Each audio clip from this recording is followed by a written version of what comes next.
Hello, so today's video is going to be all about Victorian fasting girls. In the 19th century, girls from around Britain and across the Atlantic in the United States of America claimed that they were able to forgo food and survive on just their faith in God alone. They were usually pre-adolescent and claimed to have religious powers. The idea of not eating and just praying was not new. Called anorexia mirabilis, which means miraculously inspired loss of appetite, there has been reports of fasting girls throughout Europe since the 16th century. Taking their lead from devout Catholics from the medieval period, these girls seemed to eat hardly anything but somehow managed to remain in good health. St. Catherine of Siena was one of the most famous of the medieval fasting girls. She lived from 1347 to 1380 and lived on the Eucharist alone. If Catherine was forced to eat any food, she would stick twigs down her throat and make herself sick. She died from a stroke when she was 33 years old. People would flock to view these wonders of God, but there were others who were more cynical. It was well known at the time that you needed food to live due to the ever-present threat of famine. Watchers were sent to some of the fasting girls to see if they could find any evidence of deception. In 1600, King Henry IV of France sent his best physician to watch Jane Ballan, who had been fasting for 3 years. And in 1668, the Earl of Devonshire sent surgeons to watch Martha Taylor. The famed Derbyshire damsel, as she was known, was said to have been fasting for 12 months, only occasionally wetting her lips with a feather dipped in water. No evidence of deception was found. One of the most famous fasting girls from Britain was Sarah Jacob. She lived in a small village in Wales, was only 12 years old, and her parents claimed that she had not eaten any food for 2 years. Science was overtaking religion as a means to explain the world around us during the Victorian times, so there was massive skepticism as to whether what Sarah's parents were saying was true. The majority of physicians believed that being alive on just the mercy of God was impossible, and that prolonged fasting was a psychological issue. Sarah's parents were determined to prove that their daughter was a miraculous faster, so a watch was set up to monitor Sarah. Nurses from Guy's Hospital were sent to watch her. They were told not to deny Sarah food if she asked, but to keep an eye out to see if anyone slipped her any. But only 6 days into the 2-week watch, the nurses who were keeping an eye on Sarah began to grow worried about her. Sarah was becoming weak and colder, and it looked like she was starving to death. The newspapers reported on Sarah's fasting, calling it an extraordinary case. People from around the country would travel to Carmarthenshire to visit the Welsh fasting girl, touch her face and leave her presence. As it became clear that Sarah was dying, doctors urged Sarah's parents to end the watch and allow Sarah to eat again, but her parents refused to do either due to pride or delusion. They claimed that they had made a promise to Sarah. Sarah sadly died on the 7th of December 1869.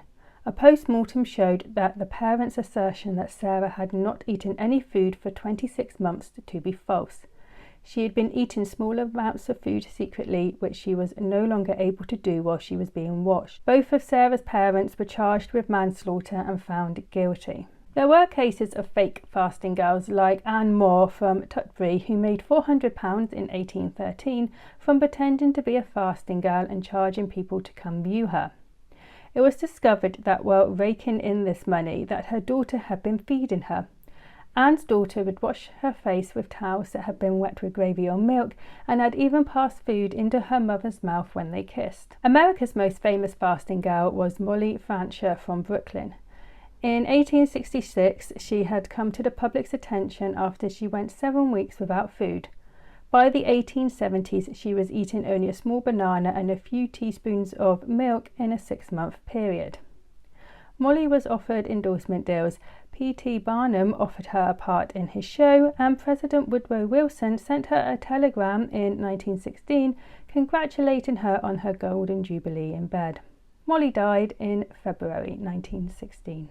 But why did these girls stop eating, and did they all actually definitely stop eating, or were they secretly eating while saying that they weren't eating? Because it does seem kind of obvious that Sarah Jacob was eating something, as she was able to go for 2 years apparently not eating anything and being fine when not being watched, to suddenly dying within days basically for when she was being watched. But if we say it is possible that girls definitely weren't eating and they definitely were fine with not eating, why did they start fasting in the first place? So Sarah Jacob actually refused to eat after an illness which caused fits, and Molly stopped eating while she was recuperating from an accident. Now, a Dr. Fowler suggests that hysteria was behind Sarah's case,